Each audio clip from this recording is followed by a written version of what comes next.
ভাই রে ভাই, রাসেল ভাইপারের কারণে ফেসবুকে, ইউটিউবে, টিকটকে ঢোকাই যাচ্ছে না। রাসেল ভাইপার বাংলাদেশে এলো, আর বাংলাদেশের যত মিডিয়া আছে তাকে নিয়ে কত গবেষণা, কত কি তাকে ভাইরাল করে দিল। অথচ আমি একজন আছি, আমাকে ভাইরাল করলে কি হতো? তো ভাই, আমি সত্য কথা বলি, রাসেল ভাইপার আসলে একটা ভয়ানক সাপ। কিন্তু সেই সাপের কারণে যে আমরা যে কাজকর্ম সব বন্ধ করে দিয়ে বসে থাকবো তা নয়। কাজকর্ম করতেই হবে। বাংলাদেশের মানুষ, গরিব মানুষ, কাজকর্ম করতেই হবে। আর এতটা ভয় পেও না।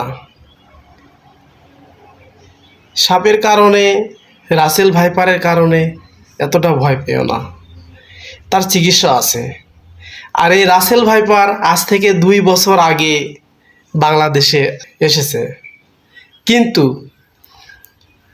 আজ মিডিয়া এই 2024 সালে তাকে ভাইরাল করে দিল।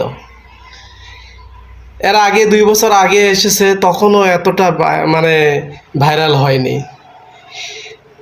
রাসেল ভাইপার এই সাপটি এই আমন ধানের পরে ধান কাটার সময় জমিতে দেখা মিলে। অনেকে এই সাপ দেখেছে। এই সাপ আসলে বিষাক্ত, কিন্তু বিষাক্ত হলেও সময় মতো মেডিকেলে যেতে পারলে তার সুচিকিৎসা আছে। এতটা ভয় পাওয়ার কোনো কারণ নেই। আর এটা নিয়ে বাংলাদেশে যে অবস্থা, তা দেখে তো আমি অবাক। বাংলাদেশের সাংবাদিক, মিডিয়ারা কি করতে পারে। আসসালামু আলাইকুম।